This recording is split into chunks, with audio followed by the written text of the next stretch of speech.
Liberty in our lifetimes in a free state of our own. That's the vision. That's the dream. We are building it in New Hampshire. I'm Eric Brakey, your host and renegade statesman for the Porcupine Report. Welcome to your source for porcupine news and free-range conversation on matters of liberty. All right, let's hop into the show.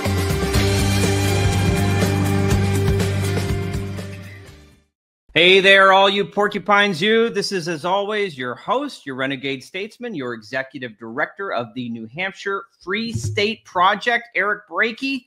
So glad to have you with us today for episode 67 of the Porcupine Report. I've got a few things to cover before we get to our excellent guest today. I'm looking forward to introducing you to. First, I want to highlight we have a new sponsor for the Porcupine Report. And I guess let me ask a question. Do you like coffee? I didn't always like coffee, to be honest, but as I've gotten older and more seasoned, I found that I can't go a single day getting productive work done without a cup of coffee. And so that's why I'm thrilled to introduce our new sponsor, which is Porcupine Coffee Roasting. Talk about brand-like compatibility there. Porcupine Report, Porcupine Coffee. Well, this isn't just coffee. It's a revolution in your mug, proudly operated by Free Staters in the Free State. They roast only specialty grade beans from small producers, always fresh, roasted in small batches to order with a roast date you can trust. No stale beans from these liberty lovers. Porcupine Coffee is all about sovereignty. As a private membership association, they embody the live free or die ethic, giving freedom-minded folks like you a way to choose liberty with every sip. It's crafted for the caffeinated and freedom-loving, perfect for those living in the Free State and those who just want to enjoy that Free State spirit wherever you are in the world or the country. And when you drink Porcupine Coffee, you're supporting a small independent PMA powered by Free Staters dedicated to living free. And here's the deal. If you use code PORCREPORT at porcupinecoffee.com, you will get 15% off your order of individual products. Plus, a portion of your purchase will go back to supporting this very program. So go ahead, grab your fresh roasted coffee and support liberty one cup at a time. Head to porcupinecoffee.com and use Pork Report for that 15% off and support the show. Live free, drink free with your fellow Free Staters with Porcupine Coffee. So don't mind if I do so myself. All right. Thank you to Porcupine Coffee for being our sponsor. Some Free State news this week. What a big week for education freedom in the state of New Hampshire. It passed the House. It passed the Senate. It was signed by Governor Kelly Ayotte, an expansion of education freedom accounts, school choice policies, right from the mind of Milton Friedman to the reality of the live free or die state. Education freedom accounts are now going to be the law of the land universally, which means every family in New Hampshire will have the option to opt out of their kid, of their assigned government public school. And in exchange, they get $5,000 of their taxpayer money back to them that they can use to customize their child's education. They can use it to pay for homeschooling expenses. Could even get the Rand Paul homeschooling curriculum if you're so motivated. You can use it to pay for private schooling expenses. You can use it for learning resource centers. I mean, really, the sky's the limit as long as it's something that is for the benefit of the students' educational needs. So New Hampshire is leading the way. Not only have we joined the ranks of states with universal school choice, but our program is one of the most radical in the sense of the degree of freedom that families have to determine how to use those educational freedom account funds. So thank you to everyone who has been a part of that effort. And I will say it is very nice to hear the screeching of progressives in New Hampshire who continue to realize that they are losing control of all of their institutions of central planning in the state. And to them, I just say, you know, Vermont's a very nice state, if that's what you want. And they've been doing a socialist state project over there for decades.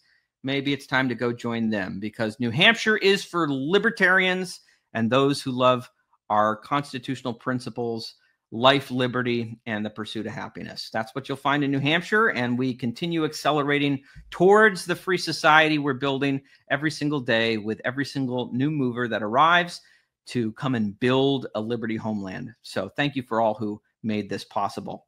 And I'm hopeful that in the coming weeks, we will have someone, I've been talking to a few individuals who were instrumental in this effort to come on the show, and we can spend a little bit more time talking about what this education freedom account policy exactly means for all those families here in New Hampshire.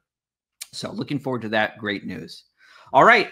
Today, I am glad to welcome to the show my friend, Matt Kibbe, to the Porcupine Report.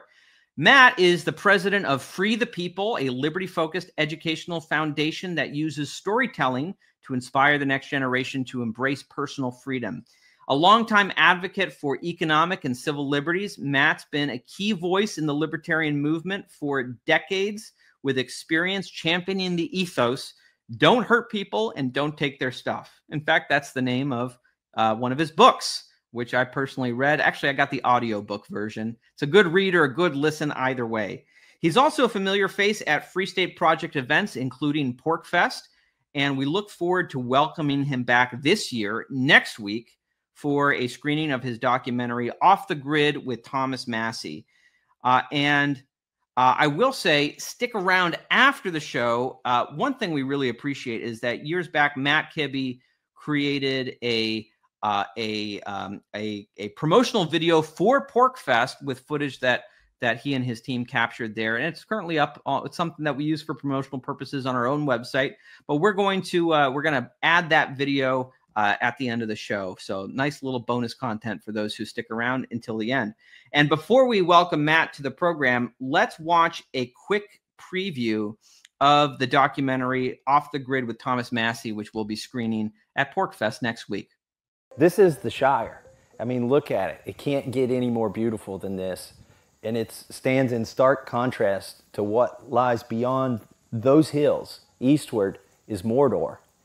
And I mean, Washington, D.C.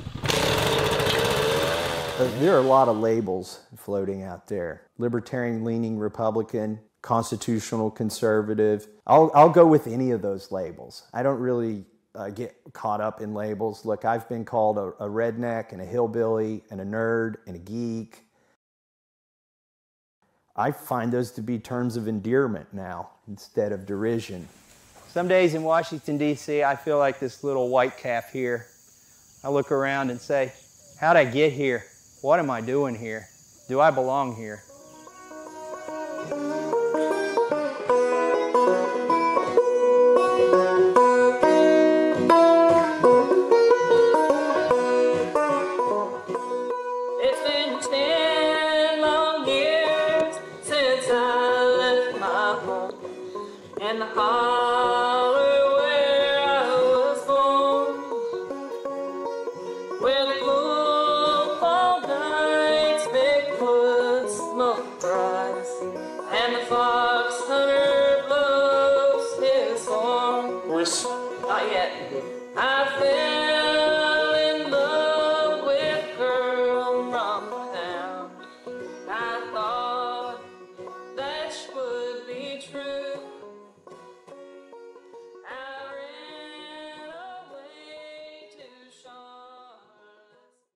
Awesome.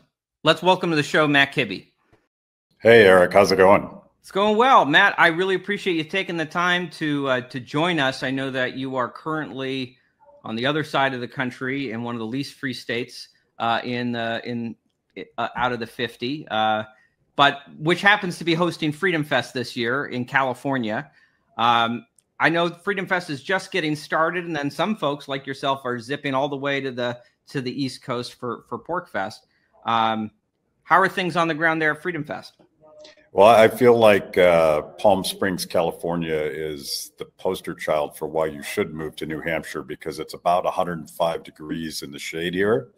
And as you point out, California is not the most hospitable to those of us that believe in liberty. And that's even when it's not burning, either figuratively or literally. So, but I'm a big fan of Freedom Fest as well. And I think it's going to be a good event.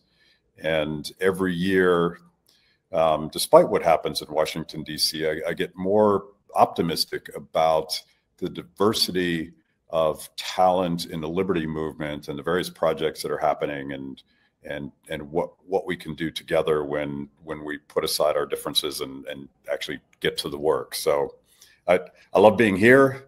As a deadhead libertarian, I like PorcFest better. I like the vibe.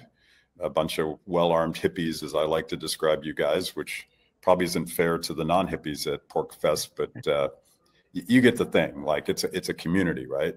Yeah, it's all right. The non-hippies have Liberty Forum, so it's yeah, want something for everybody.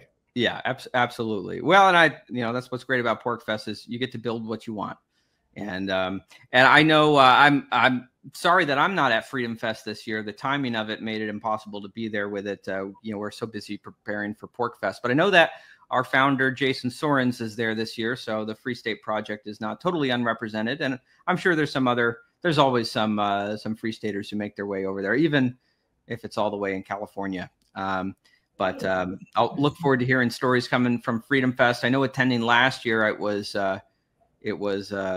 always a reunion with so many folks in the liberty movement that maybe you haven't seen in years, or at least since the last Freedom Fest. So, all right. Well, let me ask you. So we did just kind of do that preview of the Off the Grid with Thomas Massie documentary that you will be screening at PorcFest this year.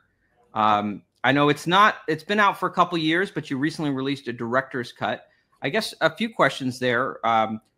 What is so significant about Thomas Massie versus any other of the hundreds of members of Congress that he merits your attention for a full documentary? Why is I don't know, some congressman from New York State or California? What distinguishes Thomas Massie to merit kind of the attention of a documentary like this, and the love that he receives from so many in the liberty movement, and what merited kind of this director's cut version that you recently released? Yeah, so it's interesting because this is one of the first documentaries we ever made at Free the People. And back then, if you can believe this, back then, I don't think Thomas Massie was sort of the folk hero, rock star, voice of liberty that he is today. He was just a unique guy that put his philosophy of liberty not only in his congressional work as sort of as one of the Tea Party Republicans that won in, I think it was 2012 when he got elected, inspired by Rand Paul, helped Rand Paul run for Senate in 2010. So he comes out of that wing of the party, but he's kind of unique in the sense that he hasn't read any of the Austrian economists. He loves to tease me about that. His brand of liberty is basically a homespun, Maha, off the grid, live for yourself, produce for yourself, be free of the government control of electricity. He's that kind of libertarian, which is a very different way to frame the story of why people should be free to live their lives as long as they don't hurt people or take their stuff. So I was able to convince him. I mean, I knew him from his election, and I was still at FreedomWorks, and we'd been very involved in his race, and as well as Rand Paul's and some others. I was able to convince him for the first time to let our film crew onto his property to tell his story. And when you see the film, if you haven't seen it yet, you'll see that the point was not to make a political manifesto. The point was not to say these Tea Party Republicans are taking over Congress and we're going to change the world through Washington, D.C. The point was to tell the story about how self-reliance and stewardship of the land and healthy living and healthy eating could, in fact, be a different way to organize society in the United States. And as a result of that, like there's, I like to say that Thomas was Maha before Maha was a thing. He created a cult following, and this film created a cult following by easily the best performing film we've ever produced, all organic, And it's built a community that drew people from all different political perspectives. A lot of people from the left, a lot of disaffected Democrats, a lot of disaffected Republicans who thought that the Republican Party wasn't worth anything, and obviously libertarians. So that to me was, it certainly wasn't the plan, but I think in hindsight, it's a case study in how we might promote the values of liberty through telling a personal story. And if I could go on for a minute, interrupt me if I'm going on too long. But Thomas and I have been talking, and we will get this done. There will be a Off the Grid Part 2, but the director's cut was inspired by everybody demanding Part 2, us knowing that we had additional footage that we didn't use in the original film. And tragically, the impetus was the death of Thomas's wife, Rhonda. And when that happened, we were all shocked and scrambling to get ready for the service that we would have. And I remembered that we had recorded her singing a number of really, really haunting and beautiful folk songs. Because the backstory there is that Thomas and Rhonda, when he was first running for, what is it, county judge commissioner, something like that, some local office where he got his start, they would go play in bars, and she would sing and he would play the banjo. And we even have plans, I think, of putting together sort of a Liberty bluegrass band at some point. So we recorded these songs. She didn't want us to do it, so we kind of fibbed and did it anyway and hid a lav mic in the flower arrangement around the table where we were playing. And I went back when she passed away and had an actual sound engineer reproduce those. And there's 3 songs that we were able to sort of rescue from this session, and those are now incorporated in the film. And I think the emotional arc, not just because we've lost her, but the emotional arc of the songs themselves really, really ties the film together in a way that the original didn't. So we fixed the color as best we could. We put in the music, and I like to joke, and it's not a joke at all, that the original production budget for this film was 3 tanks of gas and 2 cases of beer. Because we didn't have any money, and we didn't have particularly sophisticated equipment back then. But that rawness, I think works for this film, and we've cleaned it up a little bit. If you did see the original, you definitely want to see the new cut, because I think it's better in the sense that it's really emotionally compelling. Well, I know certainly in the Liberty movement, those who've been paying attention since 2012, I've certainly watched Thomas Massie's trajectory, and he's certainly, I know for a long time it was like him and Justin Amash kind of alone as the tag team duo in the House, and then the Trump era happened, and there was, I think, maybe a bit of a split in kind of how they approached this new era we were in. And Thomas certainly seems to have found a way to simultaneously distinguish himself as his own person, without being kind of dragged into the people accuse him of, in bad faith, of being a never Trumper kind of person, but I don't think anyone really believes it. He's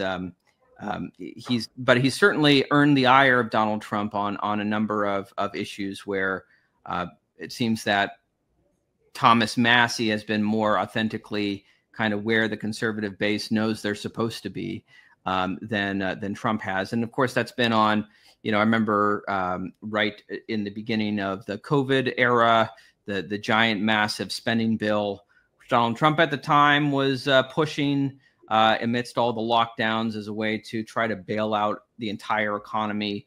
And of course, Thomas Massie pointed out, as well as I think anyone who understands the nature of our monetary system, that just because you are kind of handing out checks to people, unlike in the days of the bank bailouts where only the big banks got bailed out, I guess the establishment learned, okay, well, let's bail out the people too, so that they don't complain as much. But of course, that recipe, all of it just leads to massive rampant inflation when you're just printing trillions out of thin air. And Thomas Massie was the one person with the courage to stand up and say that and force everyone in Congress to come and vote on these massive spending packages.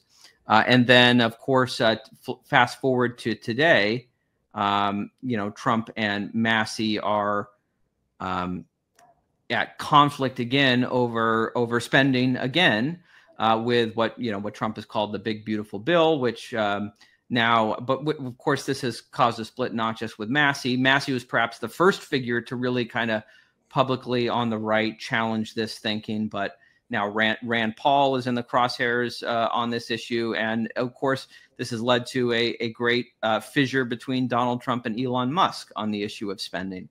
And Thomas Massie really seems to have been the first person to be a catalyst for giving people courage to speak up against the force of personality that is Donald Trump, pushing something that is very unprincipled from the perspective of what I guess the Tea Party conservative era stood for.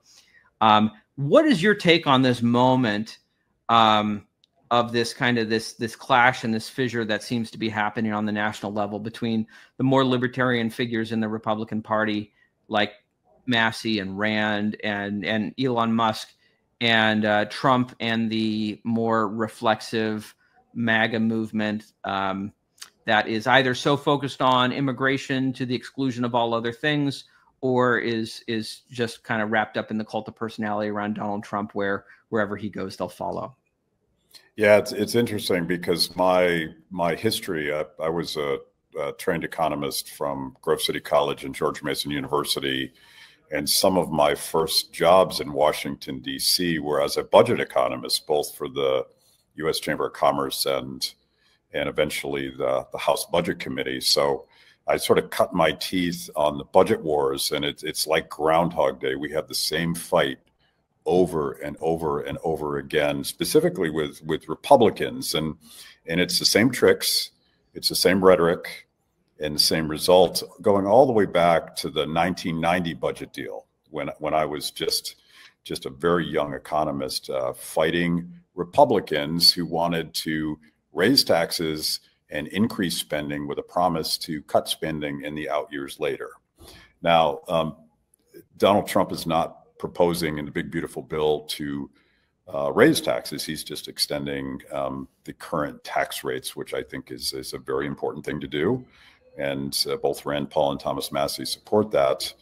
But the real fight over the big beautiful bill is really about the new spending in that bill.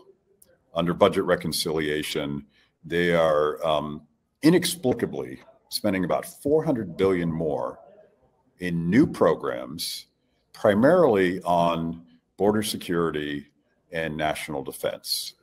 And in order to get them into reconciliation, you have to understand that they have to make them new entitlements. It has to be mandatory spending. It can't be discretionary spending. As they've said exhaustively, we can't do the DOGE cuts because it doesn't fit in reconciliation. But they're creating new entitlement programs, including some pretty invasive surveillance tools, ostensibly to deal with illegal immigration. But I'm old enough to remember fighting the Patriot Act. And I remember Ron Paul telling us that these weapons that we're giving the government will eventually be turned against the American people. And I think it's Groundhog Day all over again. They're doing it again.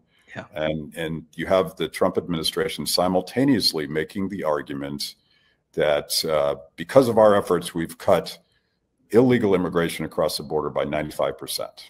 And I think that number is pretty close to true, because I don't think it would actually be that difficult for the government, with all of its money and all of its tools, to actually enforce the border if that's the policy they choose to pursue. But they're simultaneously saying, oh, we can't do anything unless you give us these new powers and all this new money. Now, I think that the whole fight with Elon, with Rand Paul and Thomas Massie really boils down to people like Stephen Miller, and a key advisor to the president. Not a good guy, not a libertarian, not a libertarian bone in his body, very hostile to libertarian policies. He wants that new power to go after illegal immigration. And I think it's dangerous. I think it's a bad idea. But that's the fight. And I'll say this about Thomas. Watch the movie at PorcFest about what he calls the Shire. It's the house he built with his bare hands.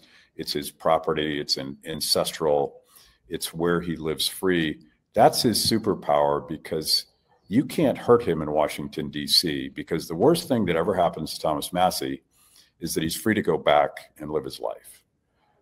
And that's why, for all the times that Donald Trump has tried to take him out in his Republican primary, he's really not the kind of guy you can bully, because he has his principles and he has his free life. And I don't think anybody in Washington, D.C. even comprehends what that means, because everybody in Washington is for sale. Everybody can ultimately be bullied to comply. And you're seeing a lot of Republicans fall in line right now. Can't do that to Thomas. Can't do that to Rand Paul.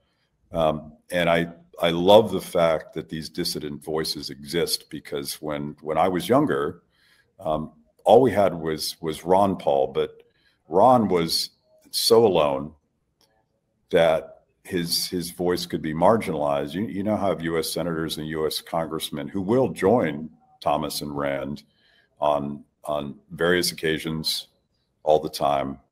And with the balance in the House and Senate so tight, they have the potential to be the margin of victory or defeat. And I think it's important that we support them, even if you're not optimistic about what happens in Washington, D.C., even if you think that ultimately the big government spenders are going to win. I think we want them there fighting that fight. Yeah, I think you're right that certainly I have no optimism at this point in time that anything will ever change for the better in Washington, D.C. But it is, I think, very important that you do have, someone in each chamber who can point towards true north of where we should be.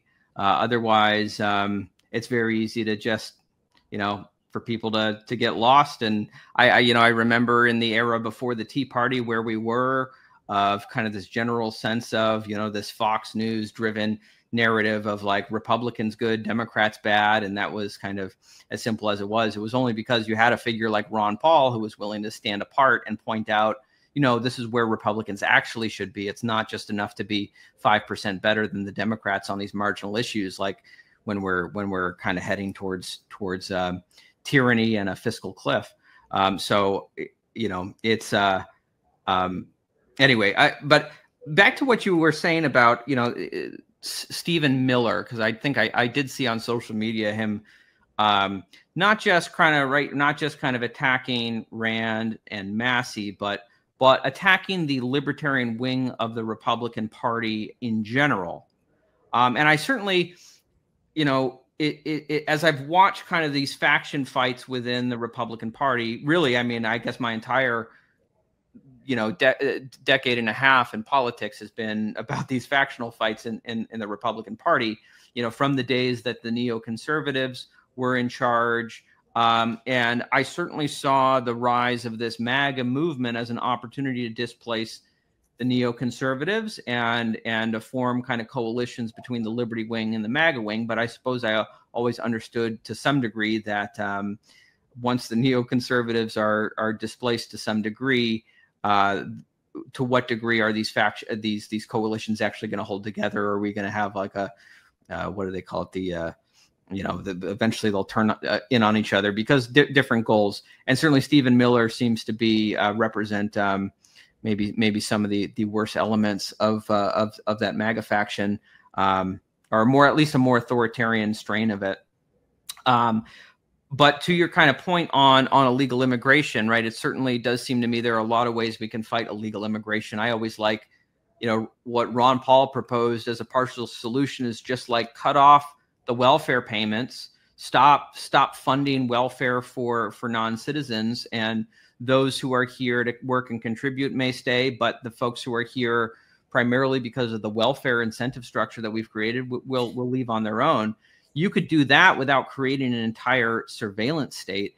And of course, as we see the push, I mean, it's certainly very ironic that it's the Trump administration that is finally completing this Bush era push for real ID. And now you have the talk of Palantir being put in charge of bringing together all the silos of information on individual U.S. citizens into a central database so that we can be better kind of tracked and traced and monitored by the federal government. It certainly always seems to be done in the name of, we have to fight illegal immigration, but their solution for fighting illegal immigration is, well, we have to know everything about our citizens so that we can distinguish who our citizens are from those who are not here legally. But of course, that manner of doing it constrains our freedoms, not just the rights of, not just the freedoms of people who don't have a legal reason for being here.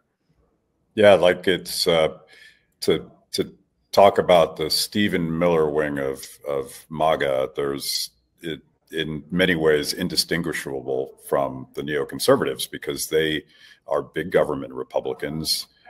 They believe in government power. They just think that the right people should wield that power for the right reasons, and it's naive and dangerous. But they're just fundamentally different than, say, certainly the Liberty Republicans, but also Tea Party Republicans and even Reagan Republicans before that. It's a fundamentally different philosophy. You may have seen Josh Hawley just proposed a $15 minimum wage, and that's what a big government Republican does. That's what a populist nationalist Republican does. So it's fundamentally different. But there are some, libertarians are not immune from arguing about how we deal with immigration. And my philosophy has always been, when I was a Tea Partier, I'd basically been a libertarian since I was 13 years old. If you want to come to our country and work and follow the rules, we want you. And it doesn't matter if you have an advanced degree, and it doesn't matter where you're coming from, we want you. But neither party seems to want to embrace this idea of having a rational process by which people that want to come here and work and follow the rules can get here. I'm seeing what's happening in LA right now, and this, we can pick on nationalist Republicans for not liking immigrants, period. But we should probably take a minute and focus on the fact that Democrats, the Governor Newsom in California, the mayor of Los Angeles, I think they very much view immigrants, both legal and illegal, as political pawns to be manipulated so that they can get the throne back from Donald Trump. And I think it's cynical and disgusting, and a lot of people, American citizens, non-citizens, are the collateral damage in that fight. And I don't think big government is the solution to anything. And you could also go back to Latin America and figure out what they're fleeing and why they're fleeing.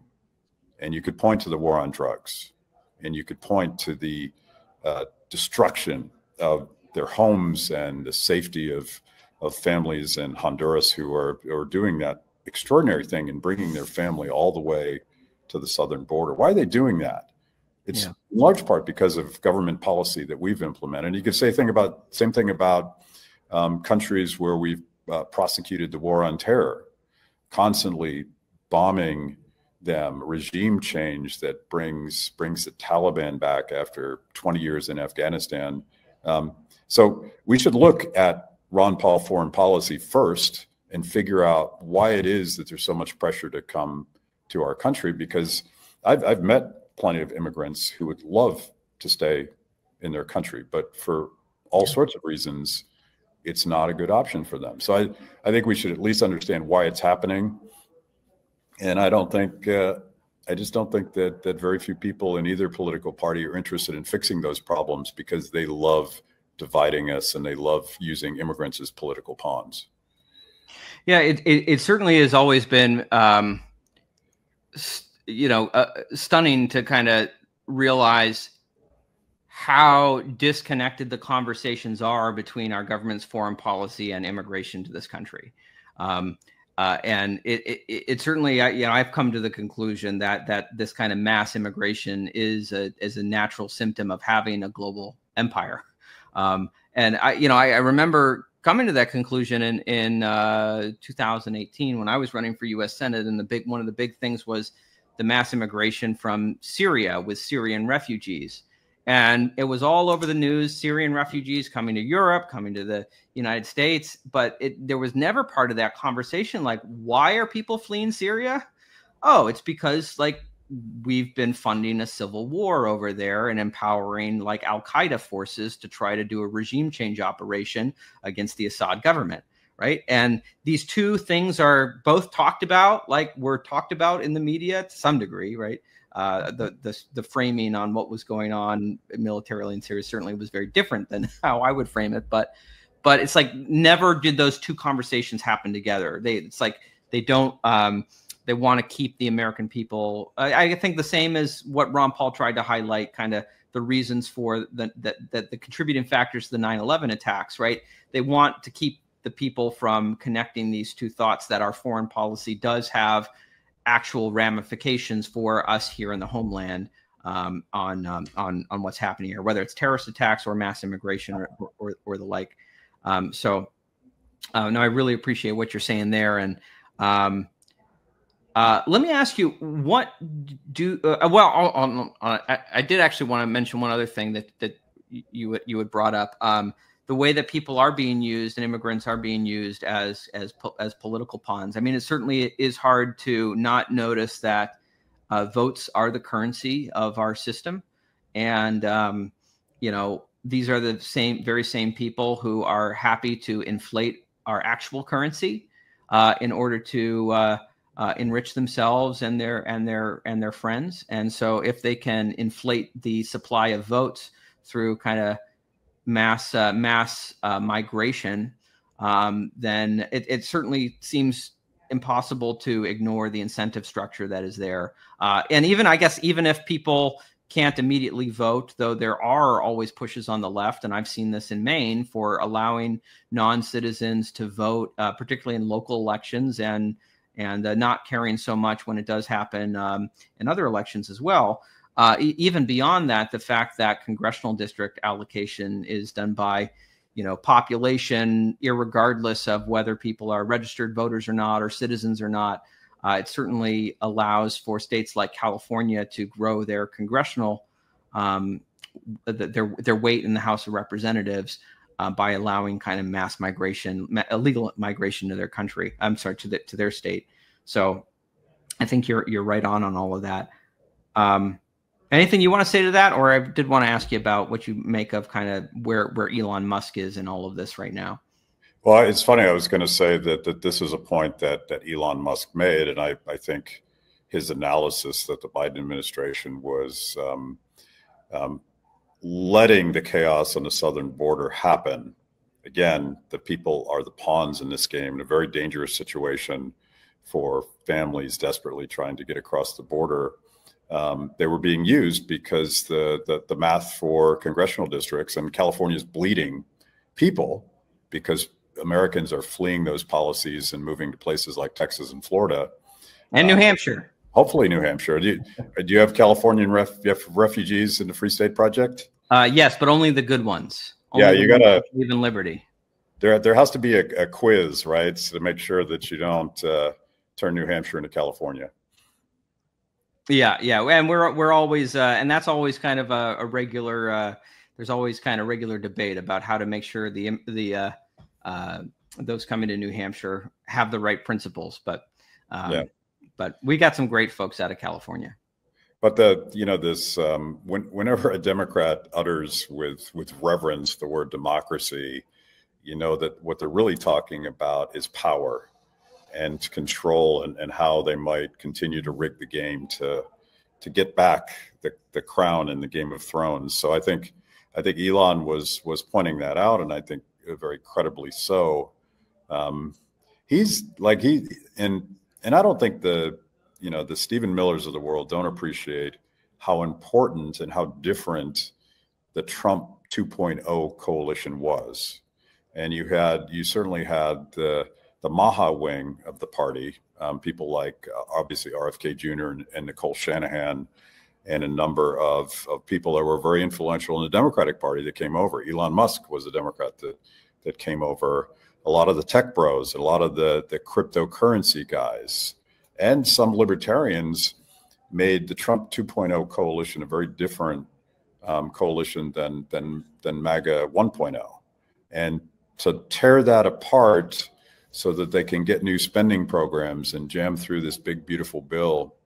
I don't recall President Trump, when he was running for re-election, saying, you know, I really want to change Washington. I want to drain the swamp, but I'm going to have to get permission from the most squishy Republicans. And I'm going to have to ask Lindsey Graham, the neocon, for his permission to see what we can possibly do in Washington, D.C. I don't recall that being the pitch, but they're tearing apart this coalition.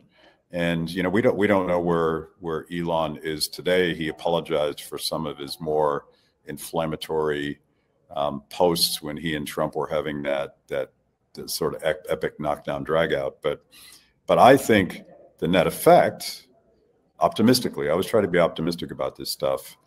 The fact that Elon Musk and Nicole Shanahan, and the list goes on and on, Brett Weinstein, all of these disaffected Democrats who cautiously joined the Trump coalition are now thinking about different ways to impact and different ways that their voices can matter. And, you know, maybe that's a third party. I tend to agree with you that I think you tell me if I'm mischaracterizing your word, but I think the most interesting experiments in liberty are things like the Free State Project and other efforts to sort of change the culture upstream of politics, because our politics aren't going to get better until we do that hard work of showing our neighbors just how liberty works in practice, and showing that it's a beautiful philosophy based on cooperation and mutual respect.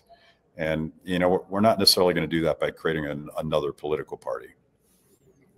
Yeah, and I certainly, you know, having run twice now for federal office, and who knows, you know, maybe someday in the distant future, I may go crazy again and lose my marbles and decide to go at it again. But at least for right now, it certainly seems to me like it's a place where people get so much false hope, and they will spend. Elon Musk himself spent like $300 million trying to change things, and I'm sure he probably feels a little gypped for what he's getting back in terms of the continued growth of government rather than actual shrinking budgets and a path to a balanced budget, as Donald Trump promised in the State of the Union. But it always seems to me that the most interesting things happening today are the things that will never be covered in the national media because they aren't in the DC circus. It is the things that are happening in the state legislatures, from school choice and constitutional carry and defend the guard and nullification efforts bubbling up in the state legislatures. Of course, New Hampshire is kind of a unique place because of the Free State Project to be kind of this petri dish for libertarian ideas to be put into practice and to be to demonstrate use cases for them. But it seemed to me if we redirected a lot of the financial resources and the energy resources of our volunteers towards taking over state legislatures rather than hoping and praying we're going to get good people into Congress. I mean, oftentimes, you know, even the good people we do get into Congress, very few of them end up being able to walk the straight and narrow path like Thomas Massie and Rand Paul have. And they end up getting corrupted by the seduction of the dark side. I can think of a few people who I had high hopes for, like Nancy Mace, for example, at one point when she first got elected, who seems to have gone completely insane during her time there. I don't know what's going on with her, but yeah, the more we can focus on the state legislatures like we are in New Hampshire, and I think there's interesting things going on in other states like Wyoming and Idaho and Florida, and the more we get multiple states kind of coordinating, and not even all of them have to be libertarian states, but states that are willing to stand up to the federal government on 10th Amendment principles. we can build interesting interstate coalitions to fight back. And if Elon Musk wants to have a real impact, the return on investment on state legislative races is far and above higher than anything you get in these federal races. Yeah, and I think the general strategy should be bottom up, not top down. We always get completely distracted by the fight for who the next king is going to be, and we're always told this is the most important election of our lifetime. We have to win this one. But if you actually want to build a culture of liberty, doing it the way that Thomas Massie did it, like he was an activist, and he describes this process in the movie. He was an activist who became trusted by his fellow activists, and that created a platform for him to run for local office, which created a platform for him to run for Congress. And that community is now diversely across the entire country. I think Thomas probably raises money not just in Kentucky, but from fans who will write him $5 checks across the nation. And that is a bottom-up strategy to build a community and a platform that can have national impact. And I think, just like Ron Paul, Thomas Massie is more important as an influencer. And I know the word influencer wasn't a thing when Ron Paul was running for president, but he used politics as a cultural soapbox to turn on a generation, guys like you, to turn on a generation of people to these ideas and values. And even some of these funny named Austrian economists like Ludwig von Mises, because technology was now there so that you could Google that guy. Who is that guy? Ludwig von Mises. You created basically a curriculum for a decentralized social movement. And that like how we do that, I would never want to dictate that from the top down. And even the Free State Project itself has, you have various communities within your broader community who have different views and philosophies and strategies. Some want to become liberty voices within the Republican Party and repopulate the state legislature, but others just want to live their lives free like Thomas Massie does back at his home. Yeah, and that's I think that's the beauty of the movement, is there's no central plan, and we're all just kind of building our own little liberty projects. And that's why, frankly, I think the lack of a central plan is why statism finds no quarter in New Hampshire, because it's constantly being attacked from all different angles with people who have all of their different priorities, whether it's agorism or homeschooling or Bitcoin or whatever it is. I can only focus on so many things at a time, but like when everyone's free to build liberty how they want, there's like there's a spontaneous order to it all in how we fight back against the state. And that's been awesome to see. By the way, the insane power of a decentralized movement and allowing for that spontaneous innovation to happen, that is the superpower. Like they don't know what to do with that. I'm sure they're going to start to ramp up attacks on you, thinking if they just sort of decapitate the king, the whole thing goes away. And of course, I don't want you to be decapitated, but honestly, it's not going to matter if they come after you, because there's a tremendous power in this, which is 100% the philosophy we believe in any way, right? Like if we're really radical Democrats, we're talking about the market process. We're talking about everybody choosing and voting and acting and working together and solving problems that they couldn't have solved together, but it's nobody dictating those terms. So in this case, our strategy and our philosophy are exactly the same thing. Yeah. Matt, what are you looking forward to at PorcFest this year?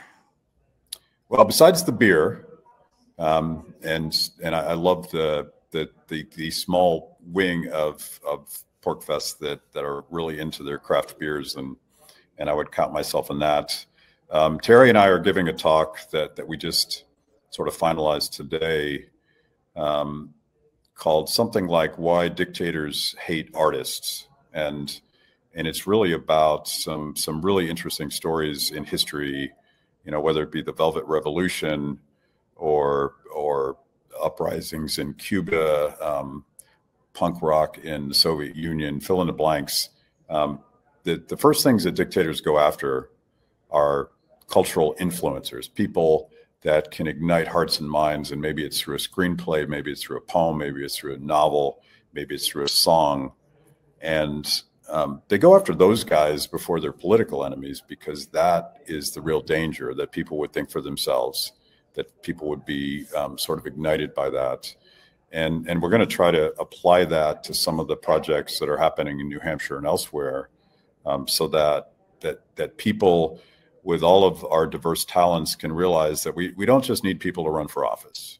We don't just need people who can quote Ludwig von Mises. We probably need a few less of those people. We need creators. We need musicians. We need people that can make films. We need people that are thinking about the language that they use and how we can turn on people who don't think they agree with us at all. We're at this point where there's enough of us and enough diversity of talent and different perspectives that I think we're ready to go big. And for all of the limits of technology, I think we have an opportunity to reach a massive audience. So we're going to give some kind of talk about that. I'll be doing a bunch of shows for my Blaze TV show, Kibbe on Liberty, at our campground. I don't remember which the campsites are, but where we usually are, and we'll be announcing in real time when we have various guests talking on the show. I think we're going to have, I'm going to bring some of my favorite beers from Vermont on the way, and we're going to have a nice happy hour and reconnect with the community. And that's just a start. Like I'm so insanely busy at PorcFest that by the time it's over, I'm both exhausted and wondering where all the time went. Well, I was just talking yesterday to someone who was a late decider on coming to PorcFest and was asking me, oh, the tent spots are sold out. There are still RV spots available, by the way, for anyone watching. And you can tent at an RV site, by the way. They do cost a little bit more, but you can tent there. But I always remember, and I've told this story a few times, Matt, coming to PorcFest in 2021 when I was working at Young Americans for Liberty, and I kind of was a late decider. And a lot of the sites were sold out. I couldn't get a site, so I just kind of threw it out into social media. Who's going to PorcFest? Who's got an open spot at their campsite that I could stay at? And Matt, I really appreciated you offering to let me stay at your site that year. Allowed me to go to PorcFest and experience everything there. And that's the spirit of PorcFest, right? It's about building community among through a voluntary society that we're creating together. And I just want to say to anyone out there who's on the fence about coming or worried about finding a spot, there's a great Facebook page called PorcFest Plans. You can join, and if you're looking for a spot, maybe just ask, hey, does anyone have an open spot at their campsite? There's many people who would be more than happy to welcome you and help make your PorcFest experience positive. So I always appreciate you extending that to me, Matt, and I try to make sure we're all paying it forward to more folks. So that's the power of community is something, I think sometimes libertarians spend so much time talking about our right to be free and hardcore individualists. But the thing that I love about PorcFest is you can see in practice the power of community that's based on free people, and it's based on cooperation and respect and trust. I think it's harder for us to tell that story, but what I like about PorcFest is you don't have to tell the story. You can see the story. Yeah. And you can see people that are very different, all getting along, cooperating, occasionally having a heated argument about minarchism versus anarchism. But of course we have to do that. We can't help ourselves. Yeah. Yeah. Well, and it's right. We shouldn't be the caricature that our opponents try to paint libertarians as.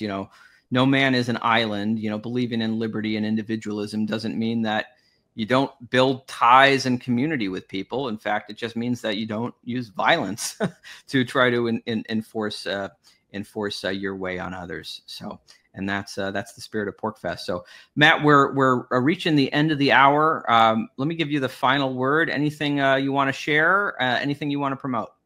Yes, we just released a documentary that I've been working on building these relationships for almost 5 years now. It's about a winemaker in the country of Georgia, and I like to call it wine porn. I love wine. We actually did, Terry and I did a talk at PorcFest, I think 2 years ago, where we brought in cases of this guy's Georgian wine. Most people have never heard of the country of Georgia, let alone had Georgian wine. It's beautiful wine. It's craft wine. It goes toe to toe with some of the great wines from some of the great winemaking countries. But it all started because years ago, one of my Georgian libertarian friends said, "You have to try Georgian wine," and he brought a bottle, and I'm like, "Yeah, right, Georgian wine." I'm thinking to myself, this is not going to be that great. And I was blown away by the quality of the wine. And then I met the winemaker, who casually mentioned to me, "Yes, after the fall of the Soviet Union, I cobbled together enough money to repurchase the vineyards that Stalin had stolen from my grandparents." And I'm like, that's a story. And so it's a story about wine, but it's really a story about the decentralized genius of entrepreneurs and culture and 8,000 years of winemaking history versus the central plans of authoritarians that almost destroyed the Georgian winemaking culture and produced the most garbage plonk wine you can imagine. So we're trying to tell a story about wine, but we're also telling a story about the failures of central planning. And it's we're going to take it to wine festivals, and we're going to make it as much about a wine tasting as it is about an economics lesson. But that's the sort of style of stuff we do. We want culture to lead, and the economics that's very fundamentally essential to creating that culture is sort of beneath the surface. And it's called, I should say what it's called. It's called The Red Line, Where Wine is Freedom. And I think you can find it now on Free the People's YouTube page. I'm certain that's true. And if you're interested, check that out. And I know some people heard the talk that Terry and I did a couple of years ago. So this is the first of a number of films that we're making out of that project. Awesome. I'll be sure to check it out. And I encourage others to do so as well. Matt, we're looking forward to hearing you and Terry, your talk at PorcFest. We're looking forward to the screening of the director's cut of the Off the Grid with Thomas Massie documentary. Thank you for being such a great supporter of the Porcupine Freedom Festival. And I know we missed you last year. I know you had some exciting opportunities going on in other parts of the world. So we're really glad to have you back. I'm a deadhead, and I love to brag. I don't know, actually, I love to brag about it. I've been to many PorcFests, I think the vast majority of them, and I'm happy to be back because it's one of those cool places where you go. You don't go just for the program, you go for the community, and that's what makes the deadhead community so powerful. And I think that's true at PorcFest too. Awesome. Matt Kibbe with Free the People. Thank you so much. Thanks, Eric. All right, everyone, that's the show. Thank you, as always, for tuning in. Please remember, it is not too late to get your PorcFest tickets. So if you don't have them yet, or maybe you are coming, but you have a friend who's, on the fence thinking it's too late, it's not too late. Go to porcfest.com, get your tickets, and use my discount code as a gift from me to you, as a thank you for being a viewer of this show. Granite Gulch, that's capital G, Granite Gulch. So 2 G's, Granite Gulch, both capital. Granite Gulch, no space, 10% off your PorcFest tickets. It's not too late. Grab them today. Last count I saw, we've sold maybe about 1,200 tickets. I think it's looking to be a good year, great community, and you're not going to want to miss out.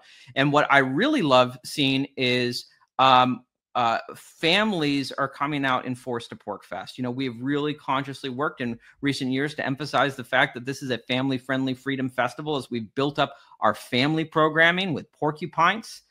And I think there's going to be like there've been over 250 child tickets sold. So families are coming out in force for programming that's going to be taking place in our family zone at Porcupine. So bring the whole family or not, PorcFest is a choose your own adventure experience. Whatever kind of experience you want to have, you can build it and you can have it at PorcFest. As long as you agree to mutual respect with everyone else and abide by the non-aggression principle, we would love to have you. And again, a reminder, thank you to our sponsor, Porcupine Coffee Roasters, that you can use our discount code for that, Pork Report, for 15% off. Try their coffee. It's great. And we really appreciate having them as a sponsor of the show. All right. I will say for next week, I'm going to be at PorcFest. We're trying to see if we can figure out if it's possible to do kind of a live broadcast or some kind of we want to keep doing our regular Wednesday at 7 episodes. So we're going to see if we can do something for you from PorcFest. We're still working out the logistics there. So no promises, but some hope and optimism we'll be able to get that squared away and figured out. And I think that's it. So thank you everyone for tuning in. Please remember, you can stick around after the episode for a little bit of bonus content. The video that Matt Kibbe and his friends at Free the People created as a promo video for PorcFest. Stick around after the show for that. And furthermore, my opinion is the Federal Reserve should be destroyed. Hey, welcome to PorcFest. This beautiful chaos of people that love liberty coming from all over the country to camp in northern New Hampshire to gather, to share stories, to share strategies. People are actually migrating to New Hampshire to be part of this community, and it kind of reminds me of the parking lot at a Grateful Dead concert, because in one sense everybody's different, everybody wants to do something different, but somehow they come together as a community and do something together that is big and beautiful based on peaceful cooperation. We're trying to build this libertarian mecca, right? It's this little planet, this little free planet that can prove it is possible, so that we can say to the naysayers, you have it wrong. Yeah. Of course a consent-based society can work. What I find special about PorcFest is just people coming together to do things, not because they have to, but because it actually means something to them to have these conversations and build these companies and build these movements without any other thing driving it than their passion and their excitement for what they do and what they love. So you're going to see almost everything here. There's lots of vendors, people are making food, they're making cocktails. It's possible that there's some marijuana sales. I don't want to say that there isn't. Lots of children, so there's generations of libertarians being born in this state, and everything peaceful. There's 90 hubs. We have 500 events on the schedule and another 200 that are not on the schedule. We have 2,500, over 2,500 attendees. It's a wonderful feeling to be around so many wonderful like-minded people and even different-minded people, and just being able to get along and try to understand how we can make this world a better place. And that's been great, seeing the energy, seeing all the people who are coming together and love all the same things we do, even if they're coming from different parts of the country or living their life in different ways. So this is a truly special place. The sessions are fantastic. I was so excited by the lineup, and then I had my whole day planned out hour by hour, and I ended up spending most of my day at the campsite simply because people kept stopping and wanting to talk about stuff that they cared about. We ended up recording shows and having amazing conversations. So whether it's the main stage or the campground, I really have nothing to complain about. So the comedy show at 6 was absolutely fantastic. Dave Smith, like I said, Robbie the Fire, they're both hilarious. You know, you see libertarian Twitter, and then you come to like an event like this and it's like, man, it's just so different. Everybody's cool, which to me is like the most beautiful thing about liberty, is that you really do have people from all over the cultural spectrum.